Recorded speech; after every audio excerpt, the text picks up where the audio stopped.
decide.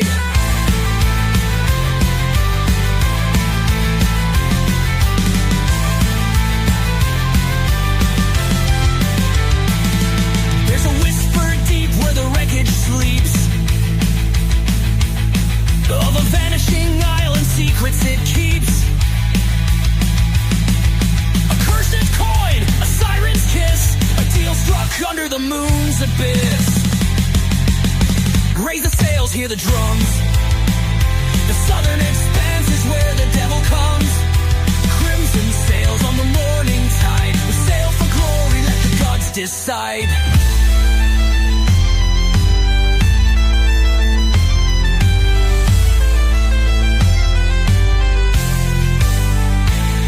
So drink to the drowned and the captain's lost,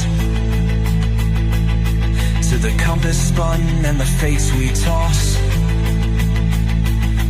For freedom's bought with blood and flame, and every ship sails toward its name. Raise the sails, hear the drums. The Southern Expanse is where the devil comes. Crimson sails on the morning tide. We sail for glory, let the gods decide.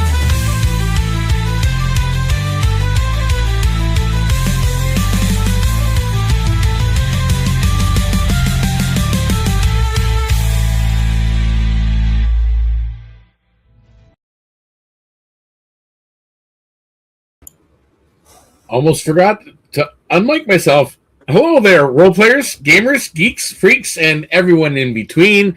Welcome back to Deacon's Table. This is episode 17 of Southern Expanse, The Dunes That Walk. So welcome back and welcome to our stream. And we're going to introduce the characters here in just a moment. I will point out, though, right at the very beginning, going across the bottom of the screen right now, right down there, subscribe, follow, and hit the little bell icon as well so you're notified when we do our live streams. As well, you can go to the lnk.bio page and find all of our socials. And at the very top, you will find our Discord server, and that's where you can come in and join us on the Discord, do up a character, play on the Discord, as well as play in some of our live games as well. So, and everyone is welcome. So we're going to introduce the players here to find out who everybody is. We're going to start right below me here with Solvar. Solvar, who are you and who are you playing this evening? Hello, everyone. I'm Dave, and I am playing Solvar, the little canary that lights up the room all the time. And I'm not looking forward to this dusty trail we're about to take. And beside Solvar, we have Jorak. Jorak, who are you and you're muted, by the way. Not now, you're not, I guess. And my dice are not. So, who are you and who are you playing? Hi, everyone. Ken the Friend here. You can find me on YouTube and Discord as Ken the Friend. And I'm playing Jorak. Very grumpy because of these guys. Yeah, okay. I think he's just grumpy because he's grumpy. Beside him is Rin. Rin, who are you and who are you playing? I'm Kiri Morning, and I'm playing Rin, the plucky cat girl who keeps Jorak honest and always in trouble. I'm always honest. And he's seldom in trouble unless Rin gets him into it. So. And beside Rin, we have Cayenne Rashar. You are muted, by the way. Who are you and who are you playing?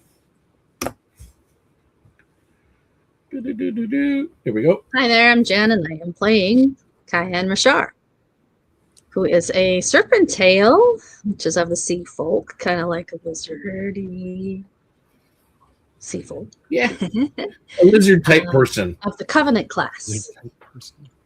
Yes. Excellent.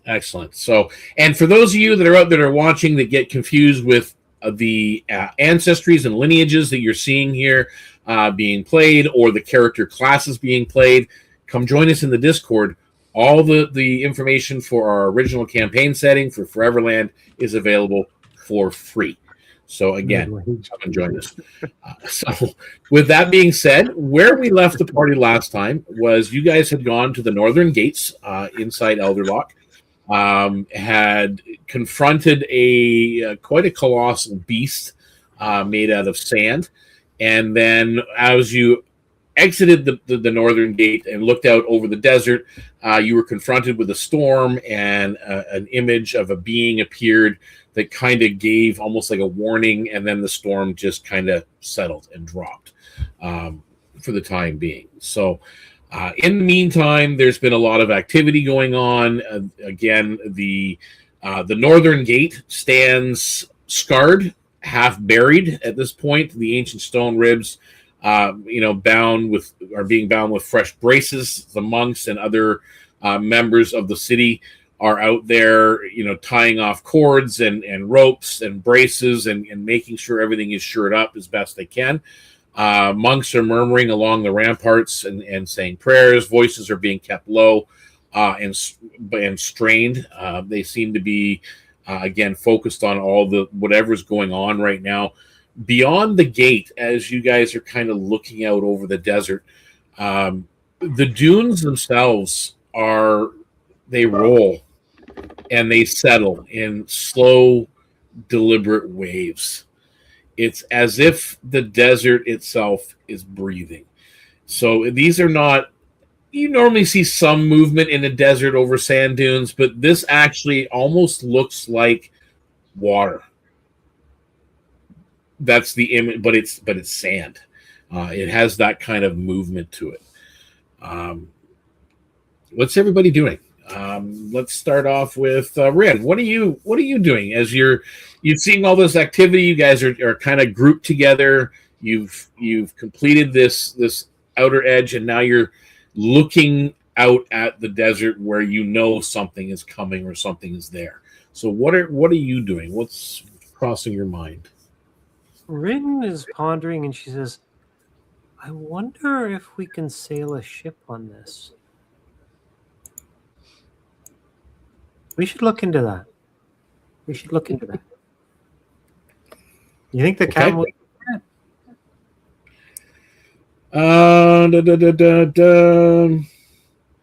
That is crossing your mind. Roll me a survival check. As you're just strange things cross your mind as you're doing this.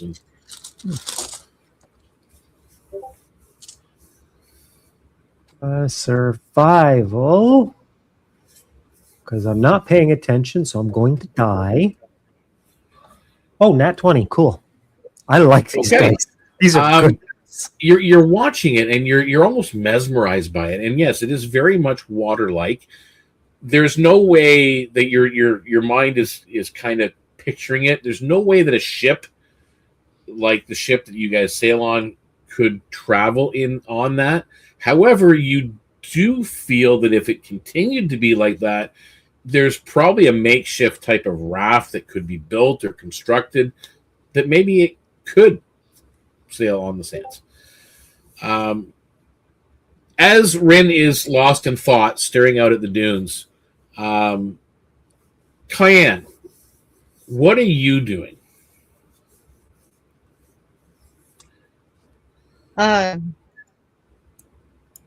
Well, I depending what the others are doing, I guess if there are people that are trying to bolster things up, I might be assisting them a little bit. You see you're planning on helping them, or well, just helping to keep things secure stabilized. certain things. And okay, make me an athletics check.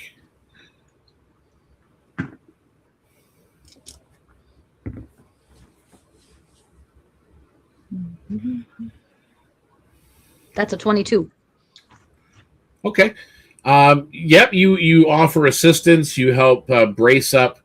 A couple of the archways by the gate, securing some stones, making sure they're out of the way, that they're not going to fall on anybody. So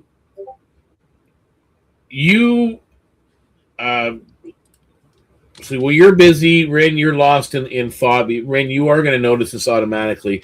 Solvar and Jorak both of you see something as this is going on. You notice that the wind is picking up a little bit again, and visibility out in the desert at certain spots looks like it's difficult. So Solvar, what are you doing? You're muted. Do-do-do-do. Since you now mentioned that, I was going to do something else, but I'm going to take a look. I'm going to fly up because I can go up 30 feet. If I go up 30 feet, just to see whether there is like limited ceiling to this windy, stormy thing, or can I see clear above? There is, as you go up, you have to go a lot higher than 30 feet. Okay, so I'm not seeing it. But as you are climbing and you're flying into the air, you can definitely now feel the winds up here, and they are definitely picking up. Could be leading to a windstorm coming up, but there is a ceiling, probably about a couple hundred feet above the desert sands. There's clear sky.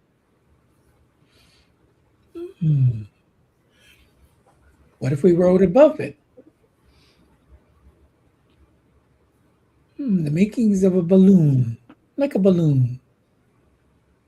So far is contemplating going above. Ren, I'll get to you in 1 second.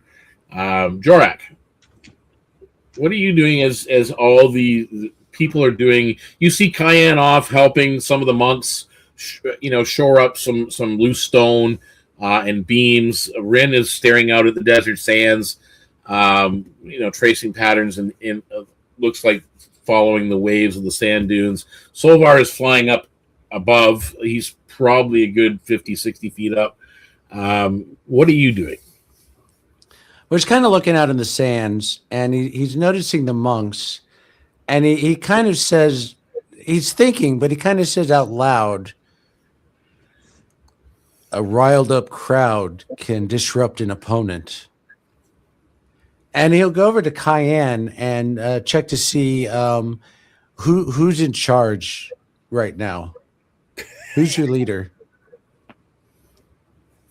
Take me to your leader. You kind of go over where they're working, and they just point to an individual. He's not a monk. He's wearing like a guard's uniform. Big, brawny. Actually, he's a bugbear. Big brawny fellow, but he's kind of he's not giving detailed instructions, but he's organizing people. You go there, you go there, you do that. Like, it's very simple, but he's getting the job done. He seems to be the person at this point in charge. Well, Jorik will go up to him. Excuse me, sir. Yeah. Yes. Sorry to bother you. As you know, there's trouble out there coming. Yeah. You four. I was told you guys were going to help. Yes, I suggest. Oh, sorry. Getting over sickness. I suggest, if you don't already, have all of your monks learn the resonance song. If they can all sing it together, it may counter the counter resonance. Well, they're not my monks, but I know there's something going on inside the northern hall from the echo guys, the monks of Griva. They're working with the monks from the Shadow Monastery, and they're doing something. I don't know. Okay. And he kind of signals to the others, I have an idea, mostly to work. He's kind of suggesting to go to the meeting of the monks and work with them to find a solution. Okay. You were going to say something there, Rin. Rin goes to... did she see any canoes anywhere? No. There would have been way back on the other side of the city when you guys first came in at the harbor. There probably would have been like small, probably a couple small rowboats of a type of a sort, but no canoes at this point. Is there any way we could get some? Very narrow boats. Long, narrow boats. Make me a persuasion check as you're kind of asking around. Now, at this point, as you're doing that, everybody notes the wind is picked up again. And 17. the visibility out in the desert sands is getting worse. You do note that they are almost at the point where they've got enough of the sands cleared away that they can close the gates again. And they are like the gates are like every time they clear some sand, they close the gates a little bit more. So, that is the intent, is to close the gates and let you guys go and explore and do what you got to do. So what did you roll, Rin? 17. 17. You find one monk who he's very, very quiet, very soft spoken, but he sweat just pouring down his brow as he's out there working, and he's hauling sand and bagging it up in canvas sacks and moving it. He tells you that something like a canoe, you would have to go further up the North Road towards the Jade Forest and the Sword River. And there are communities along the Sword River that may have that kind of vessel. Here in the harbor, they're mostly ships, obviously bigger ships, and shore boats. You'll see some of those, and a couple of rowboats and small fishing vessels, but nothing that you're looking for. And it's about 2 days north to the bridge going over the river, 2 to 3 days. And it's kind of in like where you see the main desert, where you're seeing a lot of those disturbance is north. I guess it would be northwest, and the northern road goes northeast towards the bridge. So both north, but kind of in two separate directions. Would they have sails there as well?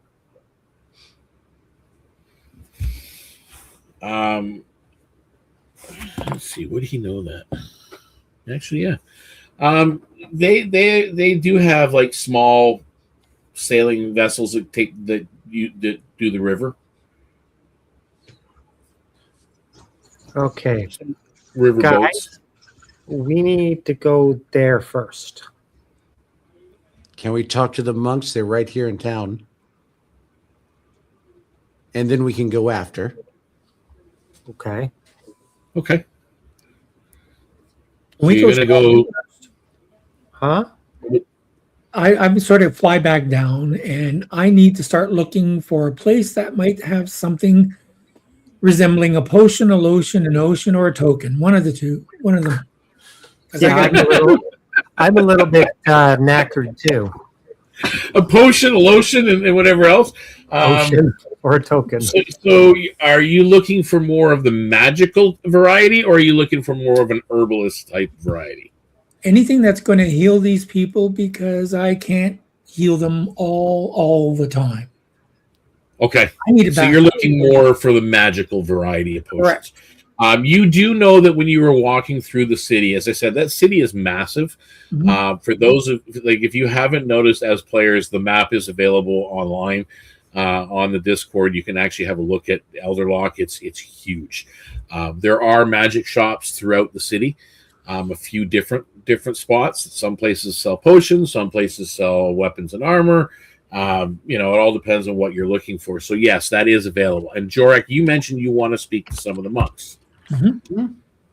Okay, so going back inside the open gate into that northern hall where you guys were before, where you fought that large sand beast, you go through and you pass by. There are a large congregation of monks, and you see the two types that are there. You see the shadow monks dressed in their black robes.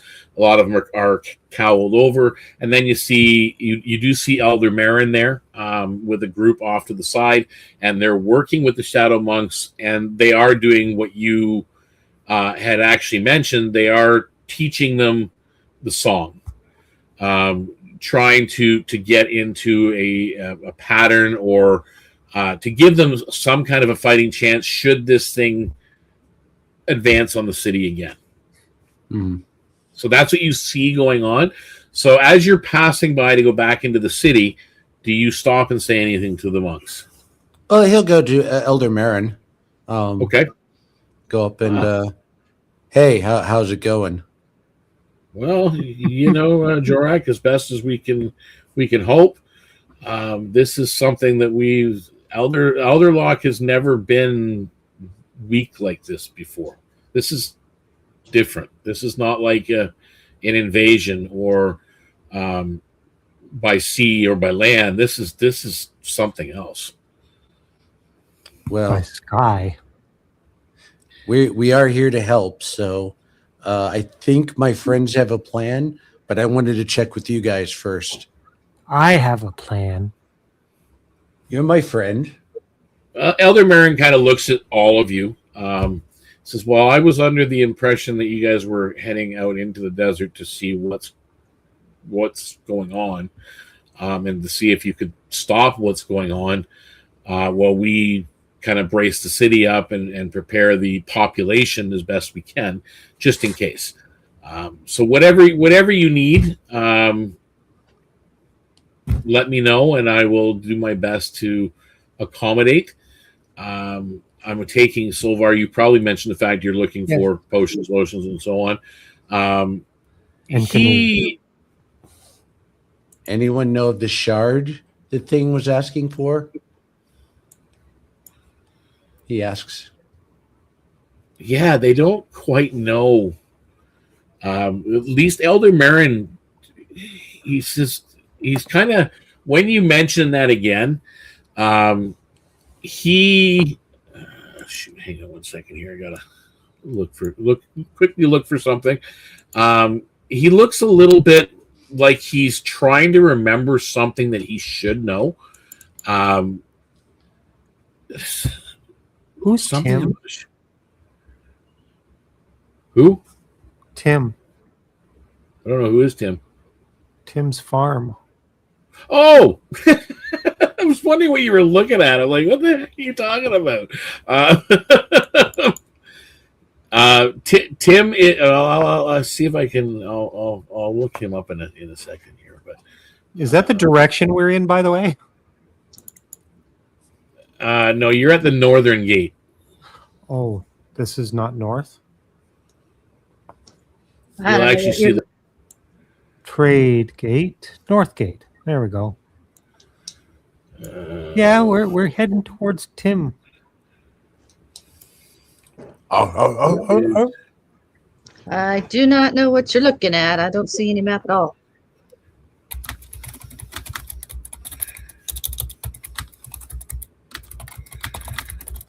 I'm just looking something up here. There we go.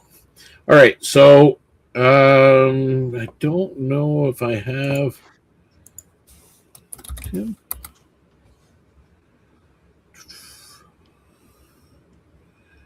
Yeah, I don't have him anymore. I don't know what happened to him.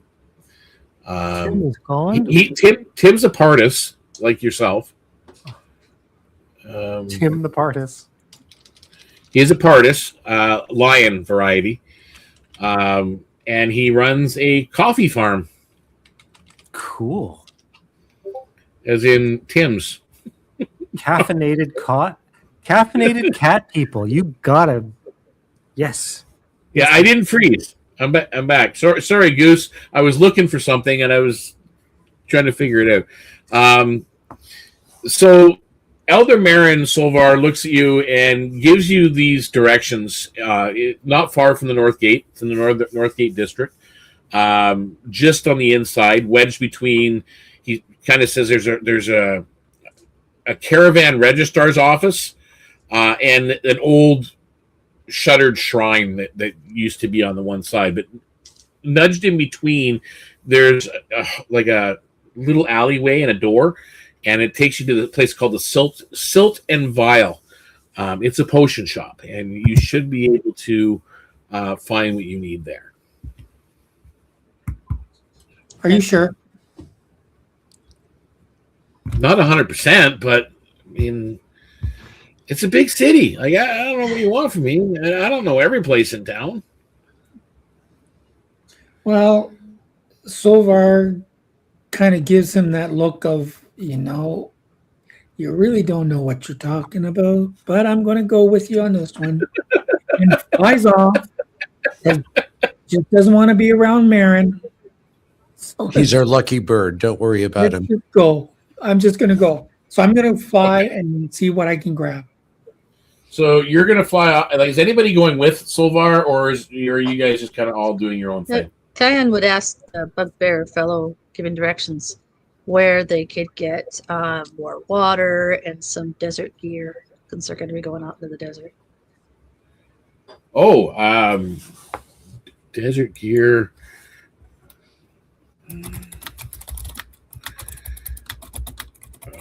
Sorry, I'm looking it all up. I got the Alderlock manual in front of me. I just have to look it up. But that's how Jorak wanted with Marin. He'll follow Silvar, just a buddy system. He says, well, if you go out with your friend, he's going to be looking on the right hand side. You're going to look on the left, and you're going to see the barracks. That's where I live, is in the barracks.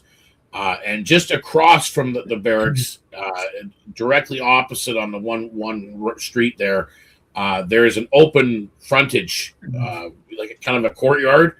It's a place called Dust and Bone Outfitters. They have all kinds of desert gear and survival supplies and whatever you need. Okay.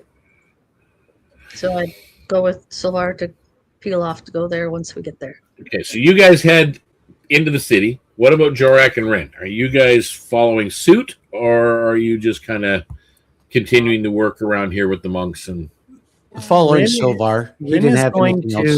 to go to the market and see if she can find some supplies for her plan. Okay, so you're going to the actual northern market, the actual open marketplace. Mm-hmm. Okay, so But there's nobody there now because they're all hiding. well, Rin's gonna find that out. Oh, and she's like, I'm not a thief. I'm a dancer. Okay, so starting off with Solvar. okay. Solvar, you do find this shop that was described to you. It is a narrow sandstone storefront, squats beside the northern gate. Its windows are crowded with glass vials suspended on wire hooks. Each bottle sways gently, chiming faintly as the wind slips through the gate. The liquids inside are muted in color, browns, dull ambers, clouded blues, as if brighter hues have been leached away. A hand-painted sign above the door reads, "The Silt and Vial." Beneath it, in smaller script, is "For what the desert takes from you."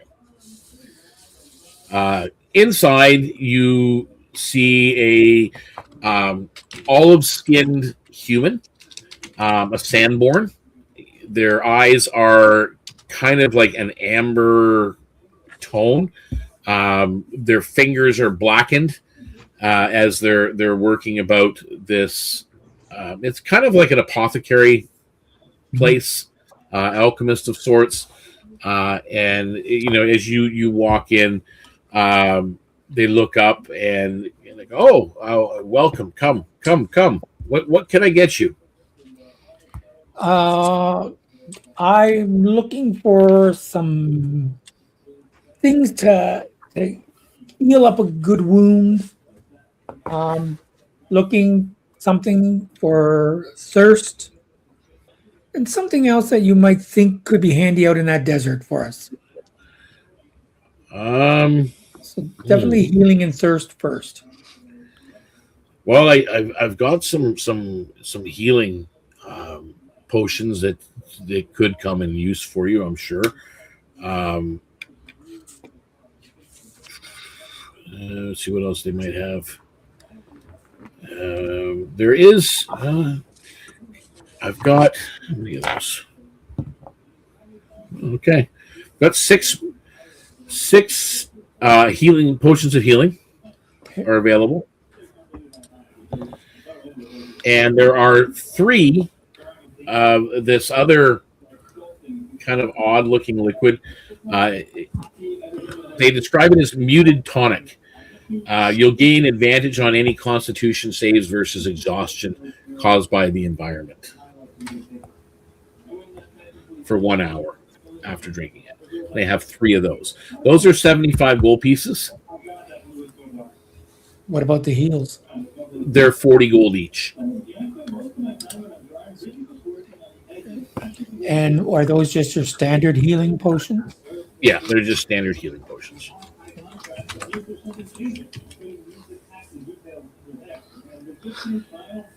Got anything else that could come in handy? High You potions. have to have something behind that counter of yours there. Well, kind of goes underneath and pulls out a small black vial. It says, I can let this go for 50 gold pieces. And what might that be? Antitoxin for scorpion venom. I only have the one. That's 50 gold. Okay. Yes.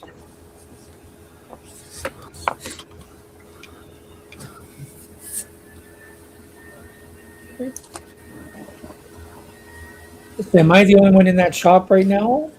Jorak's with you. Yes. Okay. So I'm going to look. Oh, yeah, towards- George with you. I'm not going to look towards Jork and say anything else that you're going to be looking to need. He grabbed something random off the shelf. How much is this? He has to shopkeep. Kind of looks at you and looks at what you grabbed. It's a fairly good sized flask too. 40 gold. He shells out 40 gold and gives it to Silvar for the payment. I'll take it. What that flask is, it's got 2 uses in it. Like 2, it's a salve that you put on. You put it on your legs, and basically for that particular day that you use it, whenever you are knocked prone, you can stand without spending any movement. Nice. You kind of jump right to your feet. It's called Sandbine Salve. So it's not for drinking. Got it. No, don't drink it. That's Rub it on your legs. That's the lotion we're looking for. Yeah, rub it on your legs. I'm set now. Okay. So you guys have gone your way. Cayenne, you went to the other shop to look for supplies for the desert. Canvas awnings ripple above a wide open front shop stacked with gear instead of goods. Coils of rope hang beside bone-framed goggles. Sand cloaks, water skins, and folded tents are stacked with military precision. Sun-bleached banners stitched with sigils of wind and endurance sway overhead. A wooden placard reads Dust and Bone Outfitters. Beneath it, etched deep into the wood, everything here has survived the expanse. In fine print. And what you see is a... oh, dear. It's a goblin. And he's kind of a small little fellow, weathered, cracked skin. He's got a beard for a goblin, and it's braided. He's got one eye clouded white. The other is very sharp and kind of watching everything. You also notice that he's missing 2 fingers on his left hand. And he's stacking everything very neatly. That's what you notice. So And would go right up to him and tell him that the bugbear, whatever his name was, at the gate where we just defeated a a sand elemental of some sort. And we're now heading out in the desert to see what's coming this way. And he's directed me here for us to gear up to take what I need. Well, it'll still cost you. I don't give nothing away for free. Do you want your shop standing? My shop's not going anywhere. All these, it almost has already. Did you not feel the tremors? Did you not see bricks and buildings crumbling? I did, but guess what? For now, My but shop's it's not still going to here. last very long. But it's still here. And if it falls down, I'll just move somewhere else. Yeah. It's a big city, you know. I expect a significant discount. He kind of looks at you with that one good eye and winks. Okay, I give you a discount. I give you best price. The name's Rock.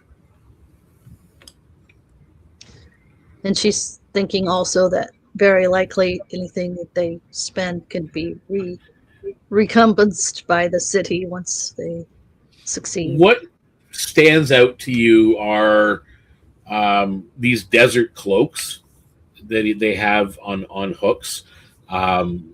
They seem rather they almost seem like a canvas cloak, but they're lightweight. It's kind of they're odd, but they're definitely sand colored to fit. You see those bone etched goggles, reinforced goggles. Obviously for blowing sand. There's some of those on the shelves. There is these water skins. There's normal water skins, but then there's these really nice red leather water skins. There's about 3 of those up on a shelf. You see tents that are set up. There's boots. There's masks. So what all would you be looking for? I'd probably get 4 appropriate sized of those special cloaks. They're 25 gold pieces each with your Cloth discount. across the face that will protect us if we get into blowing sandstorm or something.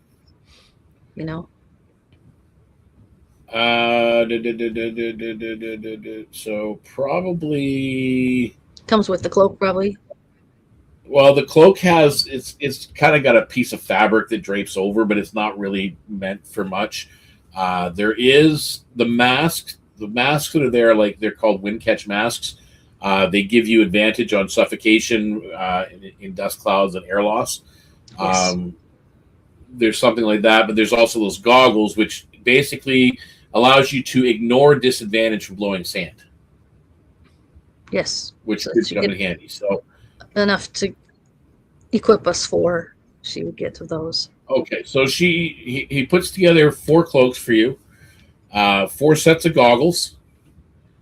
And then And then the face shields, you said? and the wind catch masks. He does 4 of those. So that's another.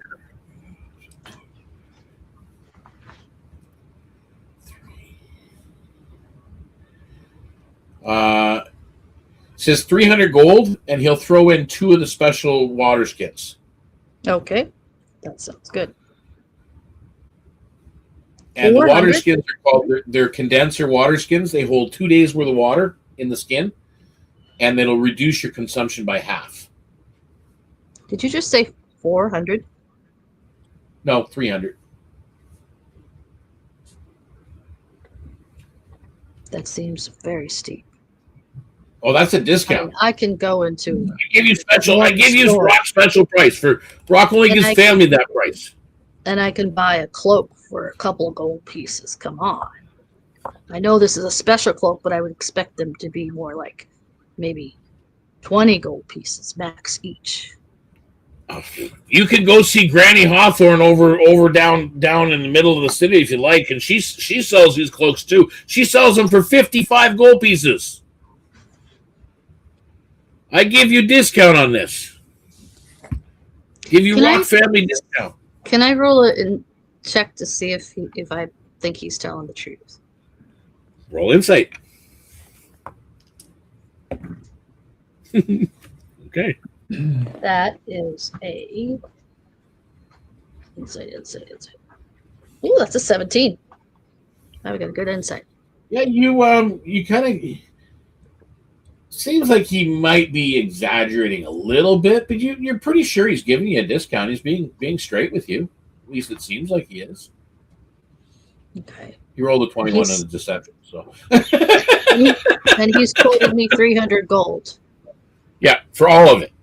For 4 sets, plus you get two of those special condenser water shots. She looks down at him and says, "Now, when I leave here, I'm going back and I'm talking to Captain Bugbear Dude, whatever his name is, and I'm going to tell him what you have charged, because he's going to be recompensating. And if you really want him in here, if you're telling me the untruth, then you better reconsider your costs." Yeah, no, you got family discount. It's all good. I wonder if he would give Captain Vane that discount.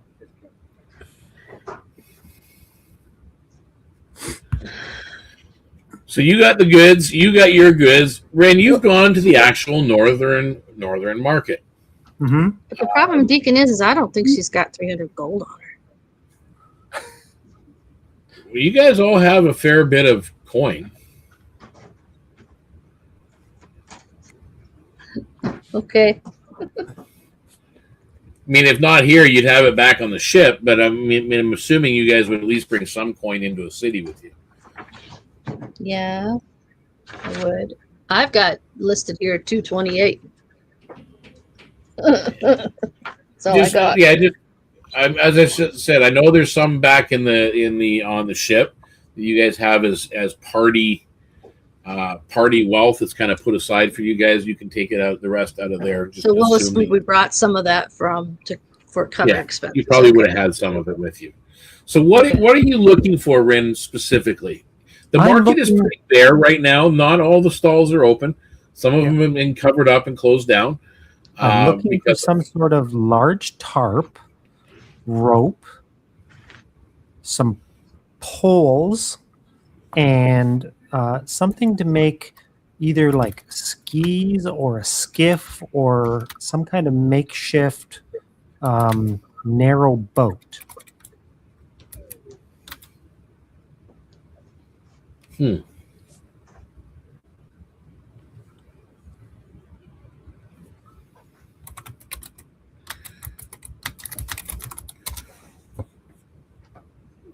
me see here. Computer says no. So 10, 25, 60, 70. Okay, so 100 gold pieces is what this is going to cost you. Okay. You get about 100 feet of rope. You get 4 support poles. They're like 10-foot poles. And they're fairly sturdy. They're made out of bamboo. You get a large desert tarp, which is like a heavy canvas treated with resin and salt wax. It will cover kind of like a small cargo pile, or like if the 4 of you were huddled in together, it would cover you up. And then you get you find someone who's selling a sand sled. Oh. So it's kind of like a low-profile drag sled with bone runners and a leather lash points. It can carry about 500 pounds across the sand. Again, it's meant to reduce exhaustion. Okay. But again, you'd have to find... And you'd have to find somebody pulling it or moving it. They don't have anything larger than this sand sled, do they? No. Okay. You were lucky enough to even find this. Like this was like this out of the way, almost like a junk shop off in the corner of the market. So you find this sand sled, and it looks like it's gently used. So what she's going to do is she's going to rig up a mast and rigging to turn the tarp into a sail to help move the sled along. Do you have, for your tool proficiency, a waterborne craft? Where is it? Negative. Where would I find my tool proficiency? It would be under your skills and your proficiencies. Sometimes you have toolkits or whatever. Some people have. I remember seeing a toolkit somewhere or something like that. No, I have a disguise kit. If you don't have waterborne craft, then no, you'd have. You're not sure how you'd go about doing it. You have an idea in your head. But Yeah, I mean, I've dealt with the rigging of the ship enough, and I've seen enough different vessels that I figure I can jury rig something. Okay, so you haul everything back to, I'm assuming, back to the Northern Hall, the Great Hall, where you meet up with the rest of your companions. Some people have like flasks and everything else they've got tucked in under their arm. Cayenne's got this bundle of stuff that she's coming in with, and you come in with your sled and this tarp and poles, and you start putting it together. Make me a history check with disadvantage. History with disadvantage. Hello, sorry, Ali. Is it Ali Cake or Ali Cack? I don't know how you prefer to have it pronounced. This is episode 17 of the Southern Expanse. This is our pirate crew gone ashore to help save the city, I guess, in a manner of speaking, and hopefully get some loot out of the deal. So what did you roll? 16. A 16. Would have been 18, but you put together something that looks like a sailboat-ish with this sand sled. But again, getting it out there is you're pushing it at this point. But you put it together. So what are you guys doing? and I go, ta-da! Handing out the cloaks and the water and the one extra water skin to I guess to Rin, and I'll carry the second extra one. Okay, so just as a reminder, guys, that the desert cloaks will give you advantage on your first save versus extreme heat each day.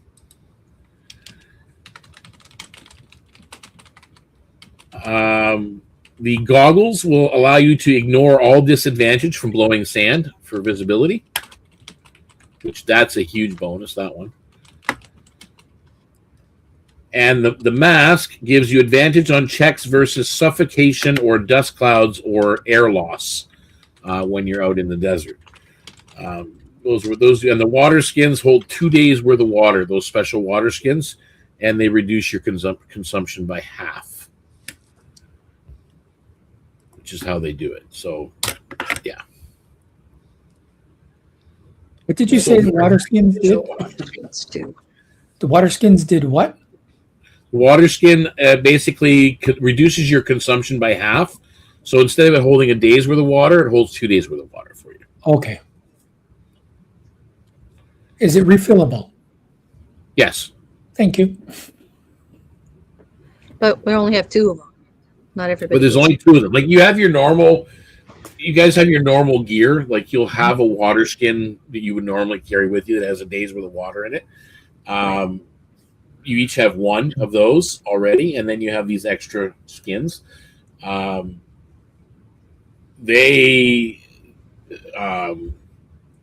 The bugbear fellow kind of comes over with this large sealed leather sack sloshing around.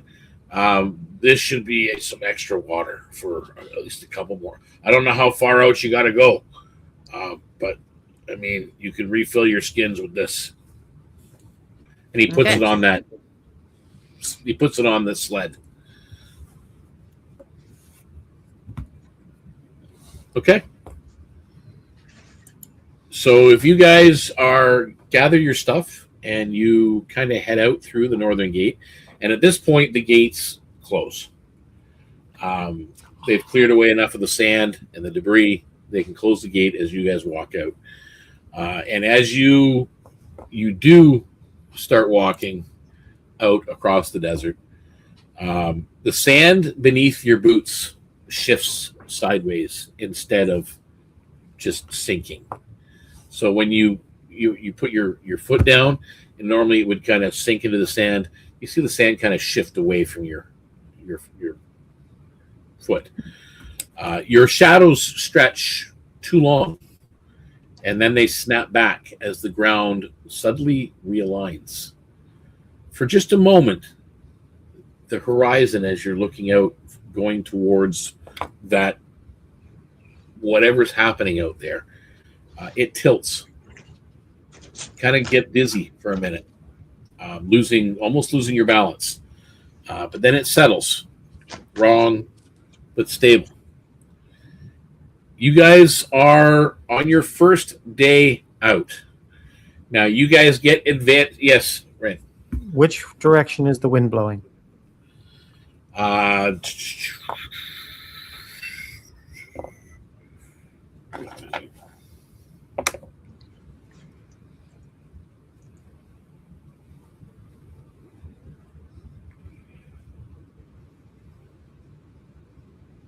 South. Back the way you came. Shit. But you are finding that the supplies that you're carrying on the sled, it's much easier than carried on your back. You're even pushing it. I mean, you can only imagine if you had some kind of a beast that would actually pull this thing across the sand, it would be wonderful. I hand everybody a rope that's attached to it and say, haul ass. Yeah, it's not really hard to pull. Like it's really designed well for this kind of thing. But on your first day out, I need everybody to make me a Constitution saving throw with advantage for the heat of the day, because you get advantage for the cloak. Hmm. 19. Diane, you're muted.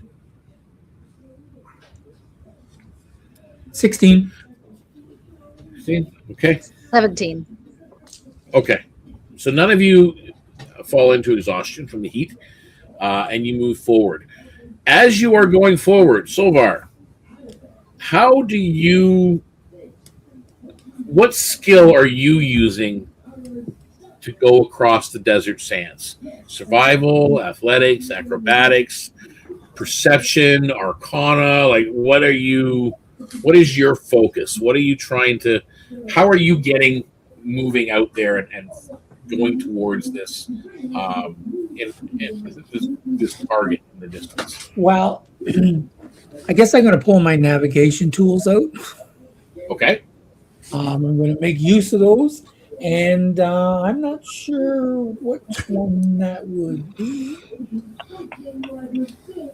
I guess.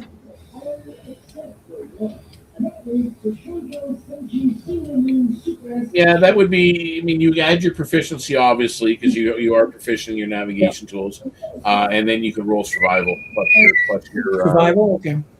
Survival plus your proficiency modifier. Someone just had Star Trek going there. That's my phone telling me my cat took a drink from the water fountain. I remember you saying that. It's actually my watch. That's what it was. My watch. Thursday night. That means I get to watch the new Star Trek tonight too. Nice. Oh, 21 in total. 21? 21 in total. Okay. Excellent. So you move along. How about you, Jarak? How are you going across the desert? He's just kind of focusing on guiding the sleigh, using the dunes to make it easier. Just So roll me survival. use his strength. Oh, you're using your strength? So Survival more of works. athletics? It's your call. Athletics or survival? I'll do survival because that seems to fit better what he's trying to do. Okay, 18. All right. And Rin, how are you getting across the desert? Acrobatics. Okay, so you're being nimble with your feet on your feet. Kind of again, the dunes are moving and the sand is moving. It's really weird. It's an odd sensation, and every once in a while, you guys do have that tilting sensation, like you're getting vertigo, lose your balance a little bit, but using acrobatics. So roll me acrobatics. 24. Nice. So you guys feel the ground's rhythm as you're moving along, through the day, and basically you're stepping where the sand seems to want you to step. You kind of get into to sync with it as you're going. So on your second day out, I need another Constitution saving throw, and this is again with advantage because it would be the first one of the day. So that's a long rest. You do get a long rest as well. Oh, good. How many hit points do we get back for a long rest? You get all back. Oh, cool. Yeah. Otherwise, you get past pretty hard.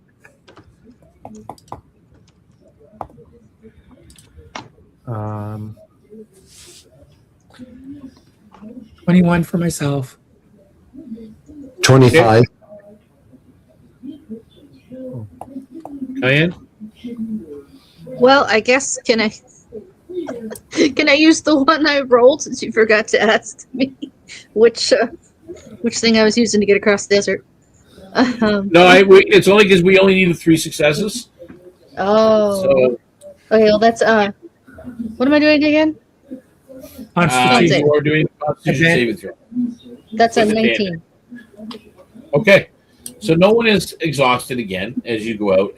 But on the second day, as you're going across the desert sands, you're doing in the same patterns you were using before. You're in that rhythm as you're going. You look out and you notice that the distant dunes begin shifting in visible synchronization. It's no longer random. You're seeing the dunes move together. is the wind coming from behind us this time? It is going northeast. Okay, well, I can angle the sail. So I'm going to unfurl my makeshift sail and give it a try to see if my sand skiff works. It's wind catches it, and you guys find yourself not having to really pull at first. And the wind catches this sled, and it seems to be going across these moving, shifting sands quite easily. For about 100 yards, and then it kind of bogs into the sand, and you kind of spend about a half an hour digging it out and moving it again. It didn't quite work the way you wanted it to this time around, but you still have the sled to help you with hauling your gear, which helps. Well, the proof of concept is there. This will work. Just needs some refinement. It's one way to As you learn. guys go and you spend the next day, so 2 days out, and again, you're moving away from the northern road. You're actually in the desert. You really can't see the city behind you. There's like a little looks like a black speck on the horizon, which looks like probably where the gates are as you're there. And you get to a spot on the third day out. A shallow basin opens before you. Its center is unnaturally smooth. As you kind of descend into this lower basin area, the wind dies completely. Even your breathing sounds distant, as though the air itself is swallowing the noise, being canceled out. What are you doing? Solvar. Hey, we don't see that thing on the ground, do we? Yeah, you do kind of see this geometric. Okay, So I'm gonna, you I'm see gonna, some kind of lines on the ground. You're not sure what it is. You can roll me an Arcana check, yeah, though, if you like. I'm gonna try. I'm gonna see what we can do in there. Oh, that's 17 plus Oh, 19. Chris, every night that when we're resting, Rin is going to fiddle with her sled and try and figure out ways to improve it. Okay. What'd you roll in Arcana there, Silvar? It's 19, I said. 19? Plus two. Yeah, you kind of go over and you brush some sand away from certain spots, and you reveal this pattern. It's not really glowing, but it's glittering, like almost like glass inlaid into the sand. It is a counter-resonant geometry beneath the sands. So, Jorak, what are you doing as Solvar is uncovering this thing on the ground? Well, that looks like water, so he's going to refill the water supply. It will be Yes, there is a bit of a stream there. Mm-hmm. Check the water first. So, I was about to do that. so you're getting some water. Could have tested first before poisoning everyone. It's I mean, it's not pure spring water, but it's water. We'll get back to Rin in a second. Cayenne, what are you doing? We call that sand pea. Oh.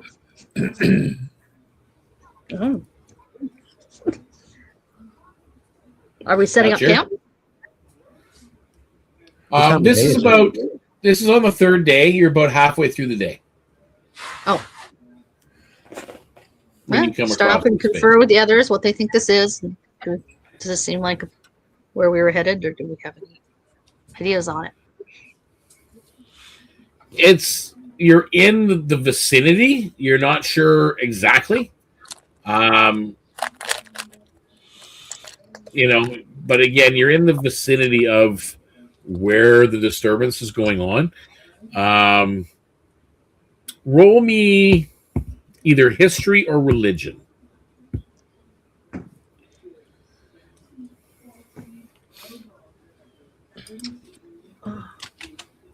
That's a 12.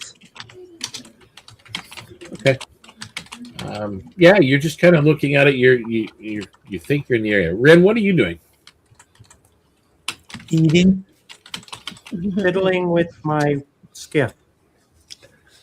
Okay.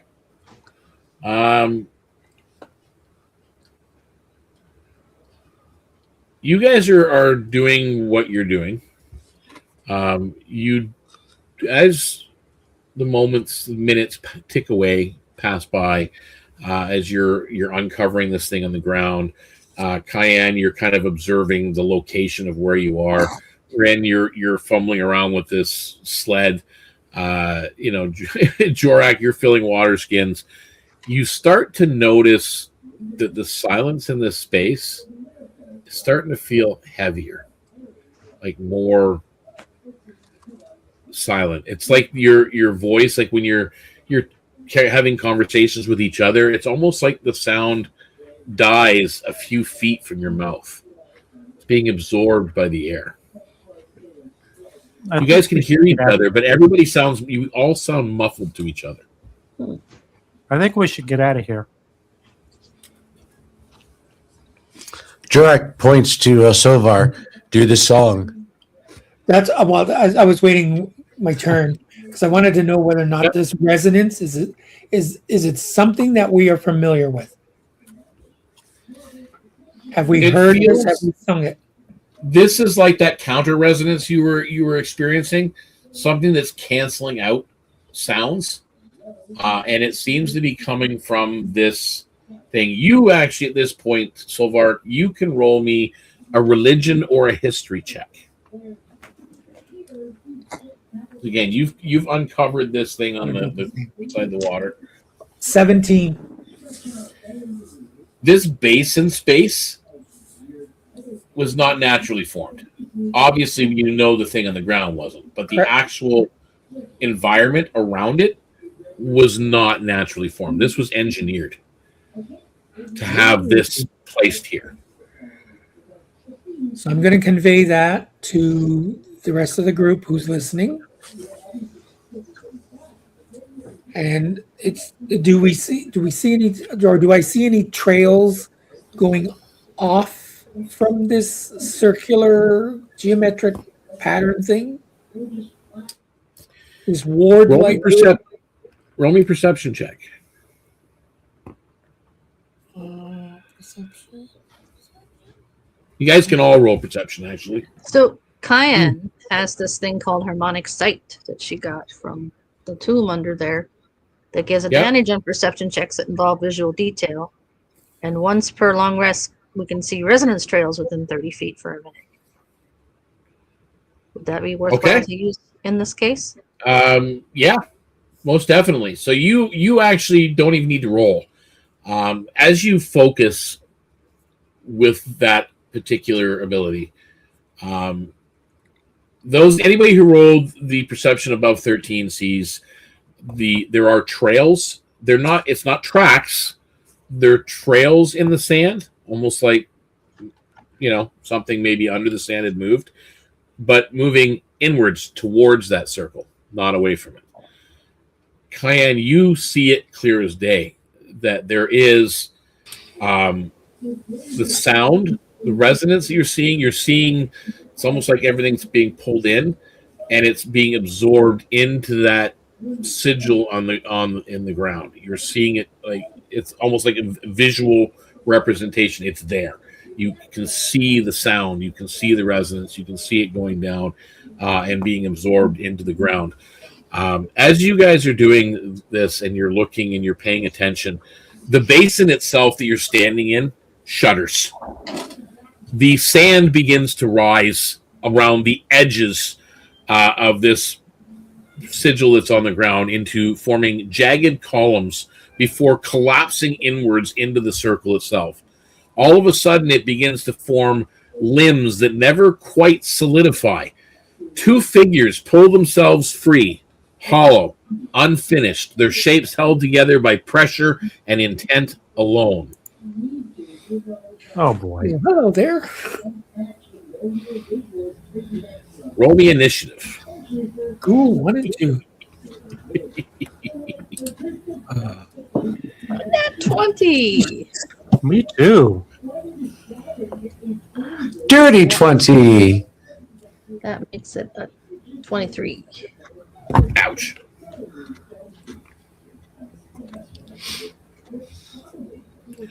Okay, I'll get to you guys in 1 second.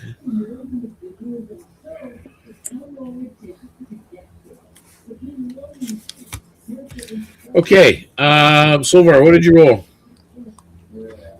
Okay, the dice was 1, so guess what? I didn't get much more than that, so 1. yes, we'll say 1. Jorek. No, do you have any advantage on initiative at all? Dirty 20. It's Pluses? not worth it. It's not worth it. Yeah, so Yeah, he's going last anyway. I'm going last. Oh, Nat 20 with Oh my God. my initiative bonus is +5. Cayenne. I got the nat 20 with a total of 23. Okay. So, Rin, you're first up. How far away am I from these things?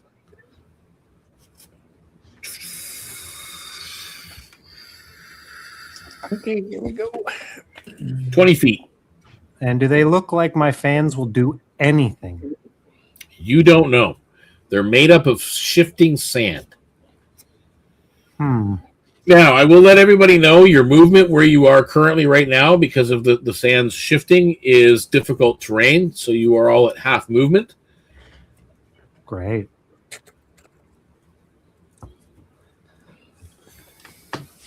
Fly Except bird. for the flying bird. He doesn't have to worry about it. Fly, birdie, fly. Okay, so top of the round. That's Rin. It's you. What are you doing? All right. I am going to move towards the closest one, launching my magical fan as I get there. And then if I have the ability, I will continue attacking afterwards. 18, 19, 20. Okay, so you're 25. moving to you're 25 to hit. Yeah. Okay, you hit. You You notice when the fan you kind of go like, did you throw it or are you just slashing at it? No, I threw the first one. So you notice it kind of go pierce the sand, and the sand kind of gives way a little bit, loses cohesion, and the sand spills outward. But then all of a sudden, as your fan passes through, the sand snaps back into place, and then the fan comes back to you. But you roll damage, please.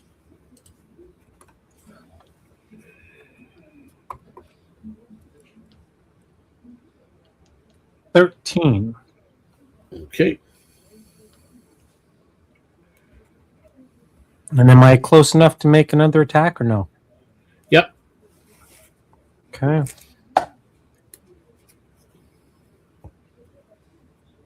$18. Hits. Same thing. You notice it kind of. And this one's a swing. Yep. 8. 8 points.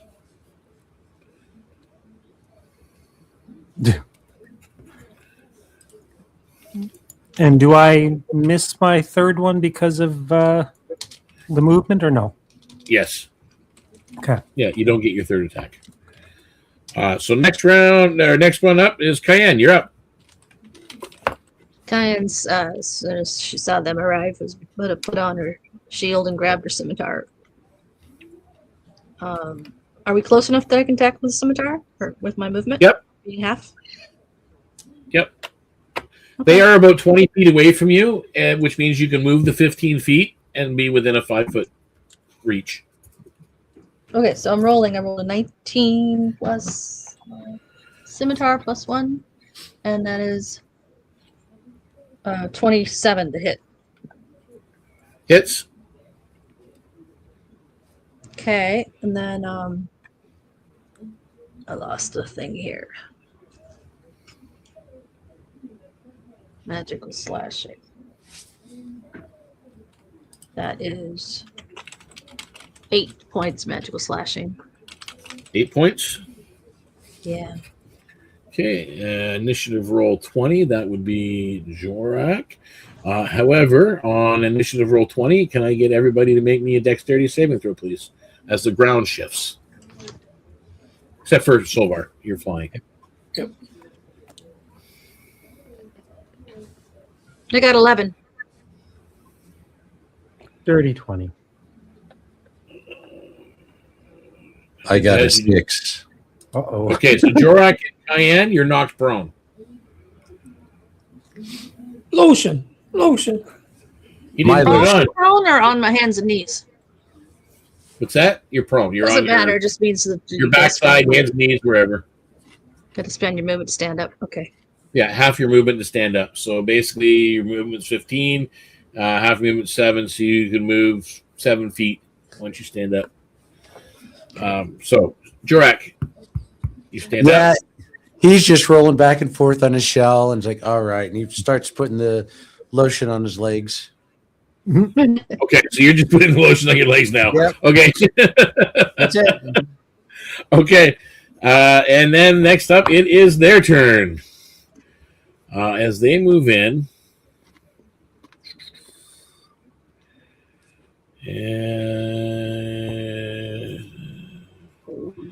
Okay, so that worked on you two.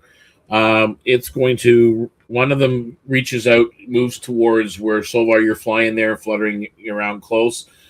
Its hand, its arm kind of extends the sand and comes out and goes to slam you into 2 slam attacks. It is a 19 to hit and a 19 to hit. Did Solvar get hit? Of course. Okay, 18 points of bludgeoning damage. And that was him, and the other one is going to go for... Actually, Ren, you hit it. Yeah, you hit it twice. It's going to try to slam... Yeah, actually, no.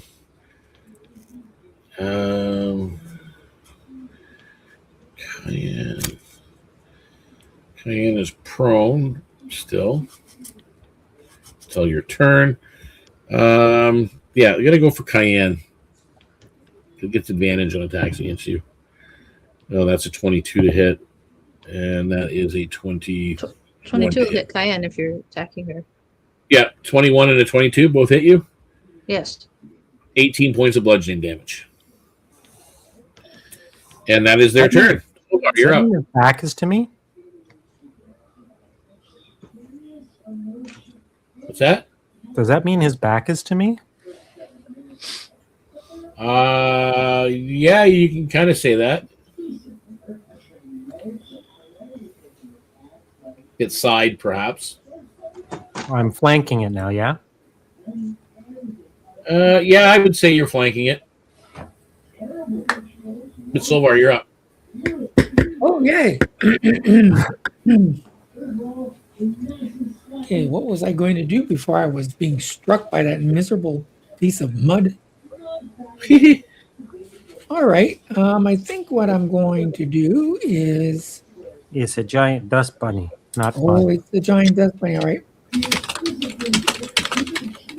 Where'd that one go?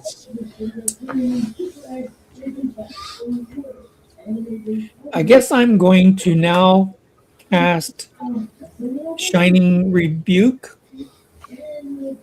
Okay. So it waits for another attack to come at me. And since I've cast that, then I would automatically cast, I think it's Gleam. Yes. I think it's Gleam. I don't think we need healing yet. No. Well, it's an automatic. Anyways. I think it's Gleam. Yeah, it's a bonus action, so. So an ally within 30 feet will gain temporary hit points equal to my charisma, which modifier, which happens to be 7. Sorry. Charisma modifier is 4. Sorry. So I see that Cayenne got hit. So Yep. I'm directing it in her. Okay. So, Cayenne, you have 4 temporary hit points. Okay. Is that it? That's it for now. Oh, I'm going to move a little bit out of his direction. Okay. All right. So you move a little bit out of the way, and we go to the top of the round. Rin. Okay, bonus action, distract. So it gives me advantage on my next strike on this guy. Yep.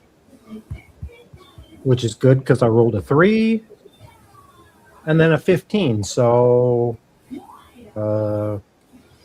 21. Hits. Okay.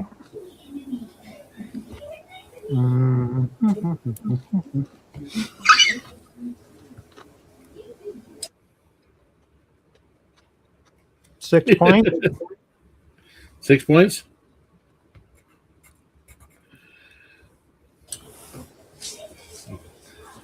Okay. Next attack. 24. Hits.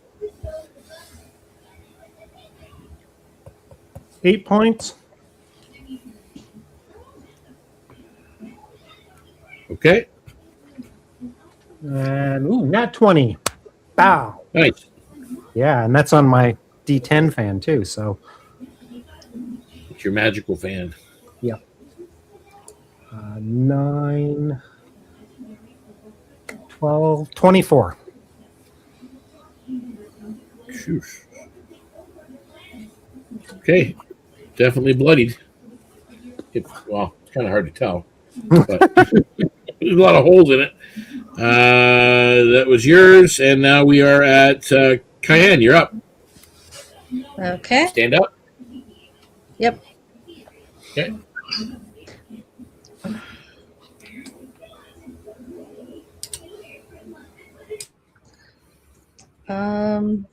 I think since these things are just these dirt and dust and wind, basically, I'm just gonna strike at it again with the scimitar. Like I said, it's a Yep. giant dust bunny. And that misses. Okay. So you missed. Yep. Okay. Jorak, I need everybody as well on 20 to make me a dexterity saving throw, please. Except for Solvar. I'm already down. What do you want from me? Yeah, Jorak, you don't have to worry about it. So it's just Ren and Cayenne. Make me a dexterity saving throw. 14. 6. You're back prone again. 21. And you managed to stay on your feet. Very And dexterous. Jorak, you're up. What are you doing? Well, he's getting up now that he's got the salve on his legs. Oh yeah, you jump up. You don't lose any of your movement either. Now he goes up to the guy. Hopefully he should be in range. Take his ankle out. And he'll take out his warhammer and just two-handed Is it warmer hammer? warmer. Well, it's warm now. It's been out in the sun for so long. It's kind of hot to the touch. Maybe Yeah, it was it's just under the shell there for a warhammer. while. That's a 16. That hits. 14 bludgeoning. Oh, that's max. Okay. And then- This sand guy, it was full of holes, just kind of gone with the wind. The sand all mixes away. And you guys notice as this is happening, the sigil on the ground is part gone now. There's one left. Solvar, you're up. Jurak looks at Ren. Got one. Okay, I guess I'm up now, you said? Yep. Okay.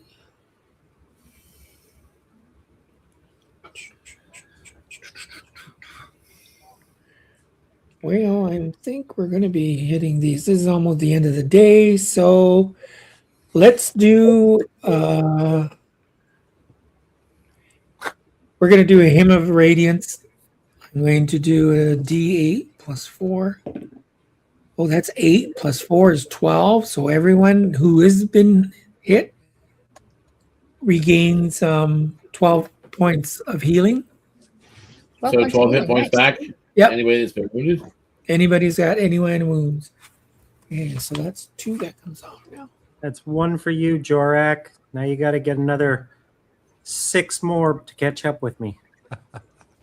And did the temp HP, was it only temporary or is it still there? No, this one is regained. The other one was 4 temp that you get. Yeah, Oh, and but then it's it- still there or is it?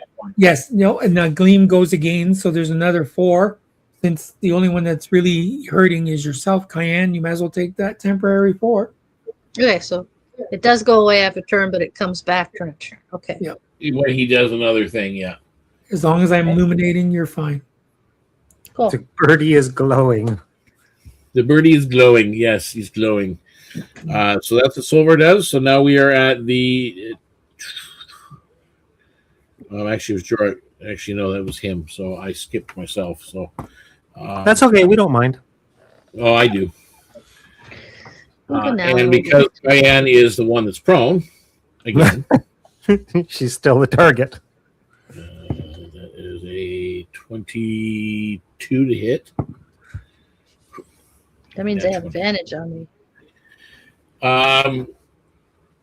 You take 27 points of bludgeoning damage as it slams you hard twice.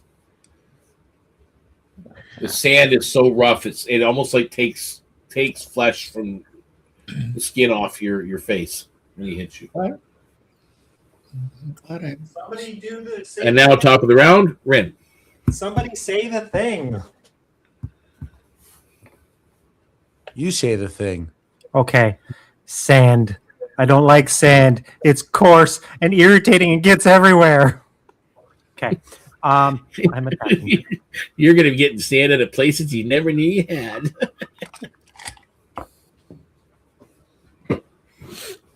I'm going to do my bonus action, distract. Okay. So that gives me advantage. And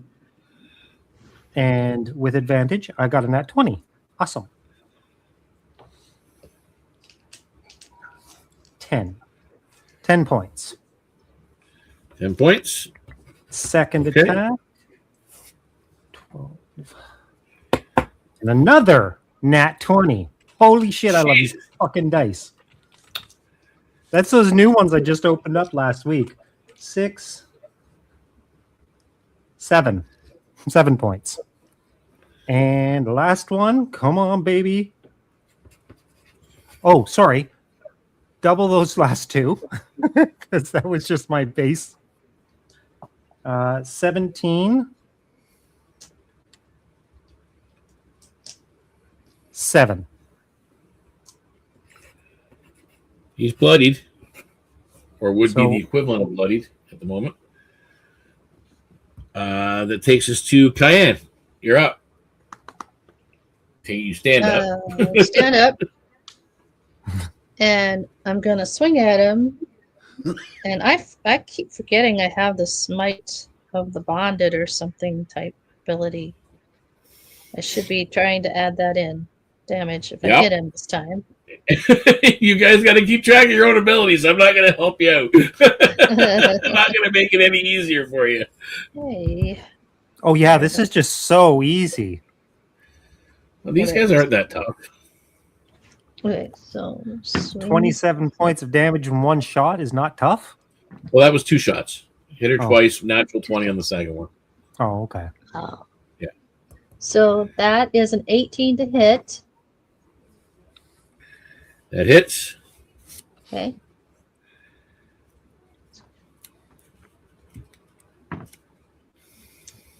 That is 7 points of magical slashing. Yep. And then the smite of the bonded. When you hit the melee weapon attack, you can spend a divine favor point to deal an additional 2d8 psychic. Psychic. Ooh, ouch. That's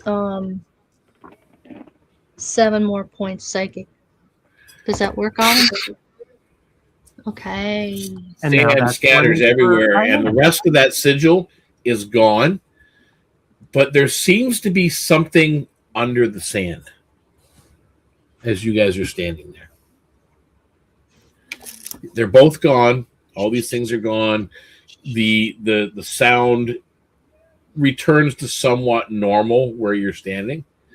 But there is something that has been revealed now that these things are gone and that sigil is gone. There's some dark, looks like a dark stone of some kind under the sand. The shard. Gonna dig it up and check it out.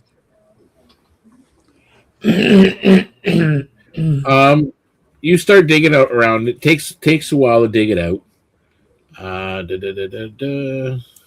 Yeah, Jorak had his fan, and he's just helping fan some of the sand away. Here we go.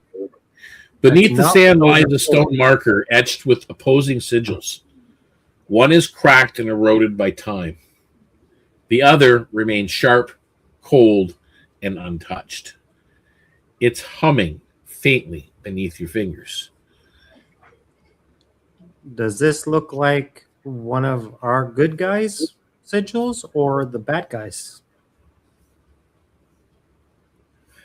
Roll me Arcana or Religion. Oh, yeah, you're asking the wrong person for that. Anybody else that wants to examine it can. Okay, I rolled. Jack. I have no clue. 19. The intact portion is the null resonance. That hum Right. is counter to everything you normally would hear. It takes a moment to adjust because, again, you're going from these different sound levels. At first, when you guys were fighting these things, it was like the sound was being absorbed. Now you're getting like this reverberation back, like a noise cancellation. Jorak, smash. Okay. And As you're also doing it, as you investigate, as well, the cracked sigil matches sigils you've seen inside Elderlock down in that tomb of the sleeper. And this piece of stone is very, very old. You can tell that, Solvar. It predates the entire monastery back in Elderlock. do I still smash or do we use this somehow? How big is this thing?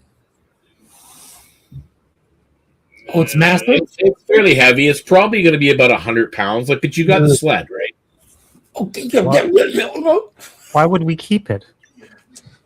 It may be beneficial to us.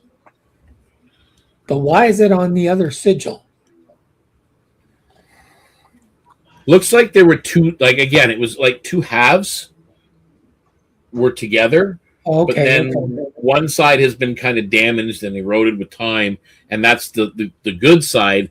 But this other null resonance is prominent. Now, when you're saying side, are you talking like a coin? No, it's all on. It's all on like the front face. They're all side by each.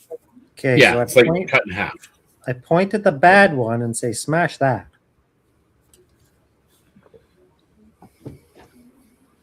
Okay. And he'll swing it with his warhammer. Okay, I'm going to move back a bit, fly back a bit. Yeah. Okay. Definitely out of the way. Roll me damage, Jorak. Oh, damage. With two-handed, that's going to be 8. 8. Sparks fly when your hammer hits. It looks like it scuffed the surface of the stone. It's like this is like a hard blackened stone. What type of stone it is, you're not sure. This looks like a darker version of that white marble. Is what it looks like. And you really don't do any damage to it. You guys can all make me perception. Is this the shard that thing wants back? I doubt it. I doubt it. It's You don't know. a lot bigger than a shard. Well, it is pretty big. Did perception, right? Yep. 16 for Kai. 16 for me too. 17. Okay. I was trying to tune into the tune, so I wasn't very perceptive. Weren't paying attention. That's okay.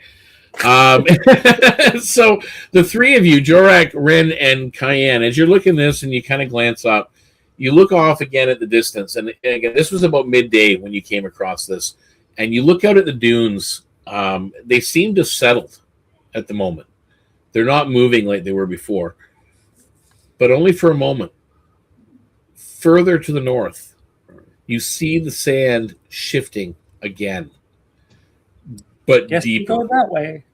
Heavier, almost like if you were looking at the ocean, because again, you guys are sailors, you're used to being in ocean.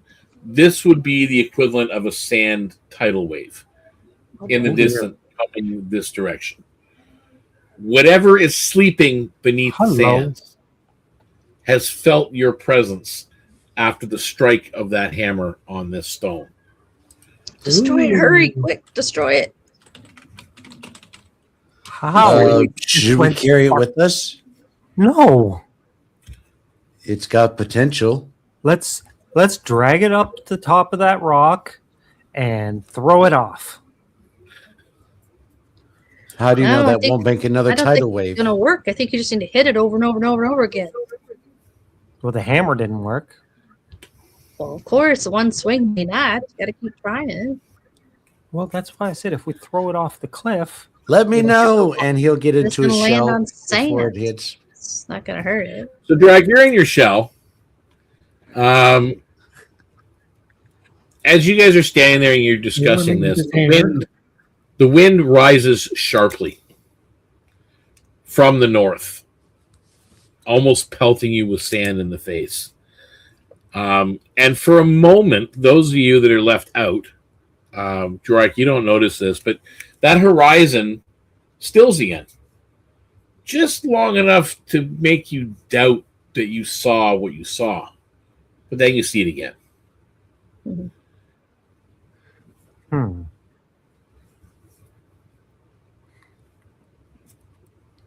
Lord Jorak's just And waiting either all for this direction or time- for it to hit. All this time we spend on the ship, crossing the ocean, I never thought I'd drown. Thank you for the like, by the Yes, way. I Sam. appreciate that.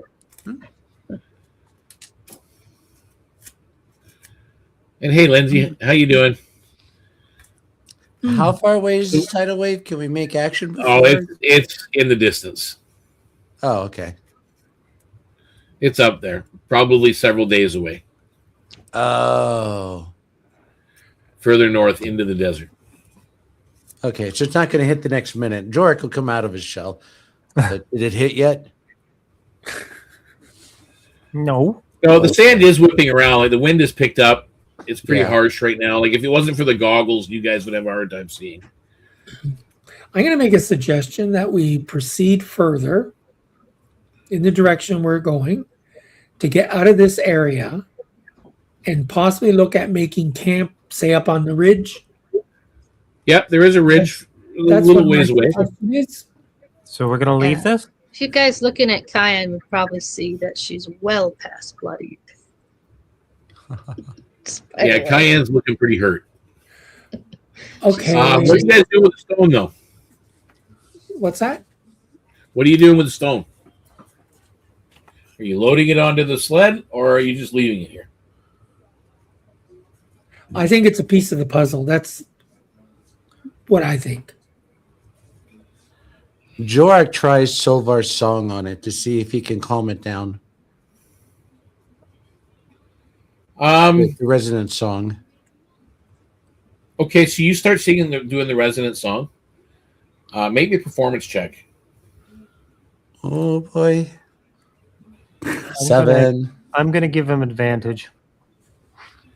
Okay, roll again. Okay, 14. Okay.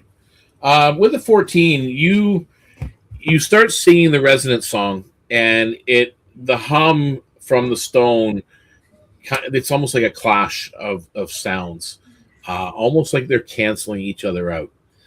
Solvar and Rin, you guys don't need to roll because you guys were both very keenly attuned to the sleeper. You both feel its distant pulse return, ever so slightly. The sleeper's pulse? Yes.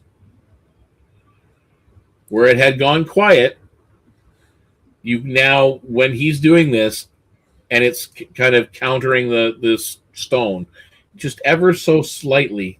So Ren's going to join in with him to sing it louder. You guys, I mean, you guys can go on for a while, but it's not making the sleeper more alert or more awake. It's just, the stone. While you've got this stone countered, it seems to kind of liven up the sleeper.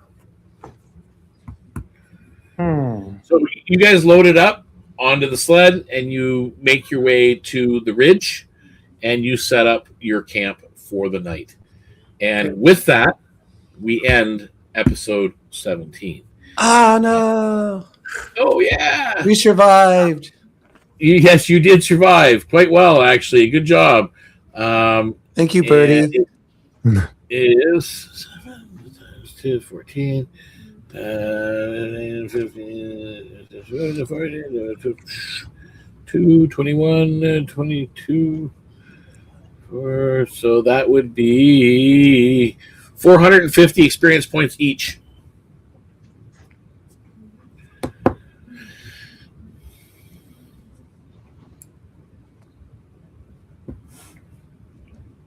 And episode 18, we will take up the continued travel north with this resonance stone.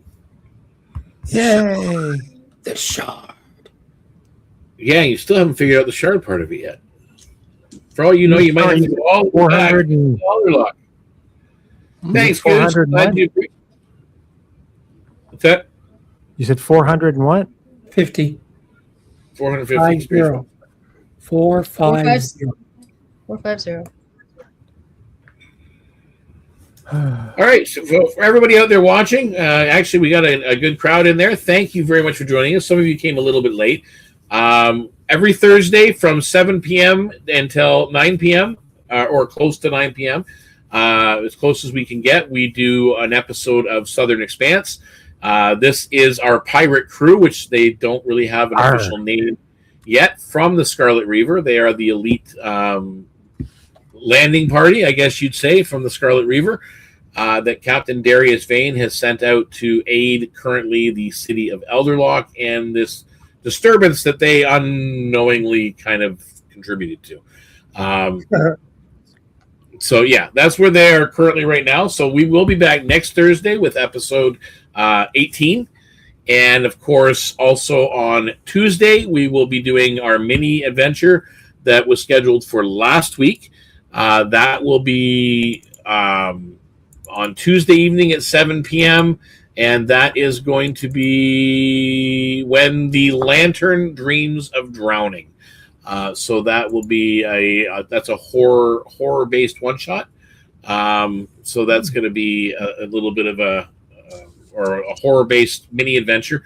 When is it? And that'll be a little bit fun. So if you guys, again, see the bottom of the screen, it is going along the bottom there. You can see, hit like, hit follow, hit the little bell icon to be notified when we stream. And if you follow the lnk.bio link to Deacon's Table, it'll take you to our socials. And the very top one is, of course, our Discord server where you can join us. You can roll up your own character. These are all original ancestries and lineages. They are original character classes. This is an all original campaign setting that is a modular community-based campaign setting.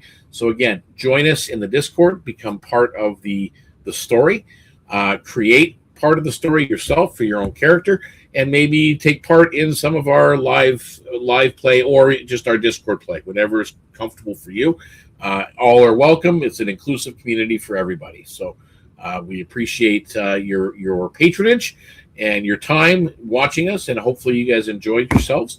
I know I did. So from me at Deacon's Table and for my cast of wonderful characters here, I hope until next time, all your rolls are critical, not just the 20, but also the 1, because a 1 can be just as much fun. Except tonight, that 20 was just a bitch, Ren. Jesus, Murphy. 2 in a row. Anyway, guys, bye for now. We will see you next time around. Bye. Ciao.